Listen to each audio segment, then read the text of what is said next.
안녕하세요. 오늘도 좋은 하루 보내고 계신가요? 오늘은 72세 은퇴 교사분의 사연을 가져왔어요. 딸 가족과 함께 살게 된 후 우연히 들은 충격적인 대화, 그리고 그 후 벌어진 놀라운 반전까지 끝까지 들어주세요. 저는 올해 72이에요. 남편이 세상을 떠난 지 2년 됐죠. 평생 초등학교 교사로 일했고요. 퇴직금이랑 남편 유산 합쳐서 재산이 좀 있는 편이었어요. 그런데 얼마 전 딸이 이렇게 말하더라고요. 엄마, 혼자 사시기 힘드시죠? 저희랑 같이 사세요. 효녀인 줄 알았어요.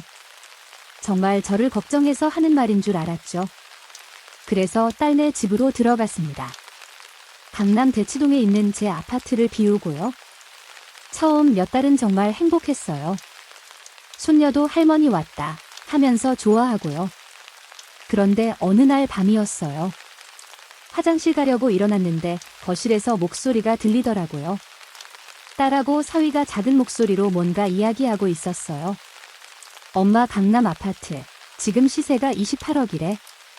사위 목소리였어요. 그걸 어떻게 해? 엄마 명의인데. 딸이 답했죠. 그러니까 이번 기회에 정리하자는 거지. 사위가 다시 말했어요. 그 순간 가슴이 철렁 내려앉았습니다. 다음 날부터 조금씩 이상한 일들이 생기기 시작했어요. 딸이 갑자기 제 통장을 보자고 하더라고요. 엄마, 요즘 금융 사기 많으니까 제가 관리해 드릴게요. 처음엔 정말 걱정해서 그러는 줄 알았죠. 그래서 통장이랑 도장을 맡겼어요. 그런데 며칠 후 손녀 수빈이가 이렇게 말하는 걸 들었어요. 엄마, 할머니 언제 요양원 가? 딸이 대답했습니다. 조금만 기다려. 아파트 정리되면 바로 보낼게. 그럼 나 유학 가는 거 확실한 거지? 손녀가 다시 물었어요. 당연하지. 28억이면 내 유학비랑 우리 빚 갚고도 남아. 딸이 웃으면서 말하더라고요. 정말 믿을 수가 없었어요. 제가 40년 동안 모은 재산을 그렇게 쉽게 이야기하다니요. 며칠 후에는 더 충격적인 걸 봤어요. 딸 방에 들어갔다가 책상 위에 놓인 서류를 봤거든요. 요양원 입소 계약서라고 적혀 있었어요. 제 이름으로 이미 작성되어 있더라고요. 날짜는 한 달 뒤였습니다. 한 달 뒤면 저는 요양원에 있을 거라는 뜻이었죠.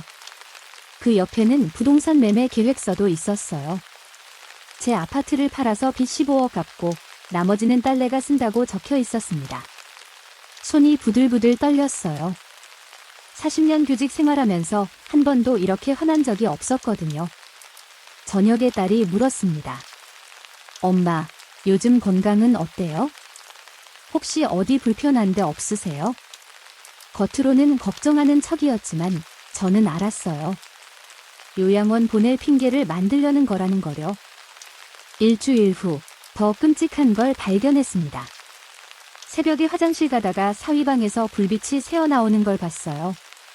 문틈으로 살짝 들여다봤죠. 사위가 컴퓨터 앞에 앉아 있었어요. 제 이름으로 된 서류들을 보고 있더라고요. 이걸로 충분할까? 사위가 혼잣말을 했어요. 위임장이랑 인감증명서 위조하면 되는 거 아니야? 충격이었습니다. 서류를 위조까지 하려고 했던 거예요. 다음 날 아침, 딸이 또 이상한 제안을 했어요. 엄마, 우리 이번 주말에 유럽 여행 갈 건데요. 그래? 다녀와라.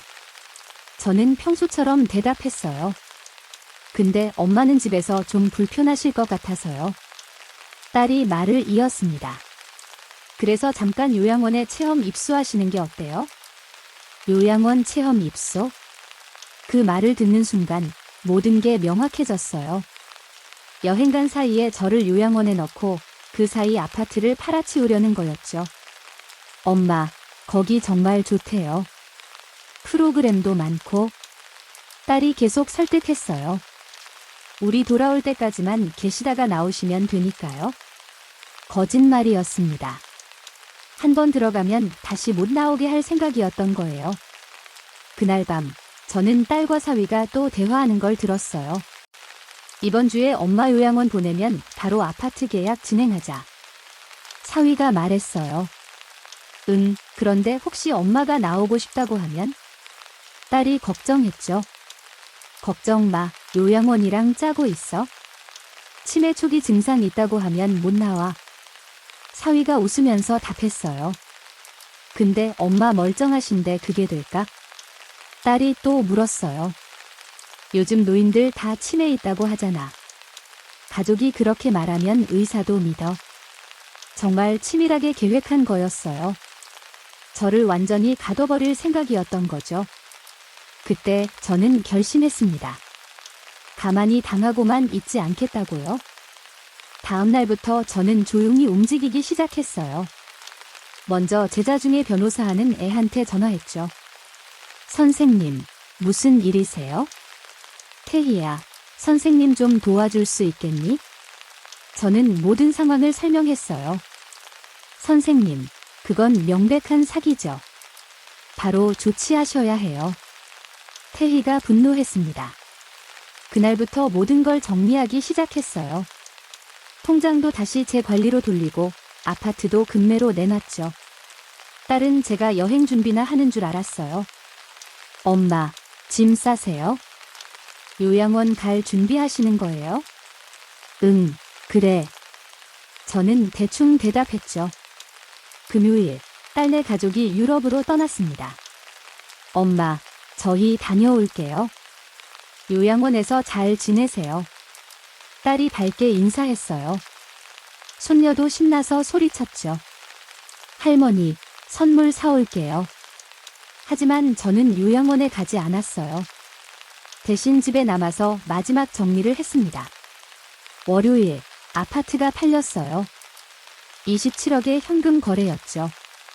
화요일에는 새 집으로 이사했습니다. 경기도 작은 도시에 있는 15평짜리 빌라였어요. 수요일에는 모든 재산을 새 계좌로 옮겼어요. 딸이 절대 찾을 수 없는 곳으로요. 목요일, 변호사 태희에게 모든 증거 자료를 넘겼습니다. 녹음 파일, 위조 서류, 요양원 계약서까지요.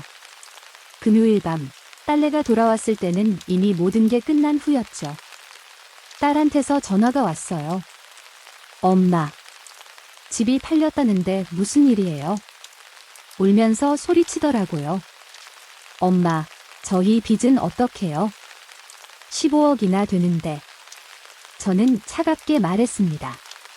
내가 알아서 해? 그 후로 연락이 끊겼어요. 딸내는 결국 파산했다고 들었죠. 지금 저는 작은 빌라에서 혼자 살아요.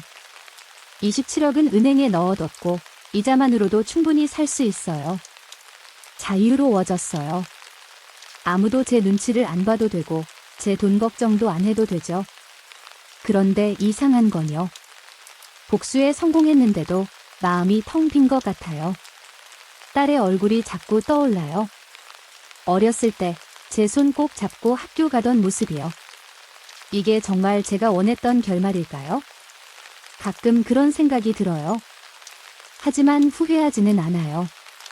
이미 돌아갈 수 없는 강을 건넜으니까요. 여러분도 조심하세요. 가족이라고 다 믿으면 안 돼요. 저처럼 뒤늦게 후회하지 마시고요. 오늘 이야기 어떠셨나요?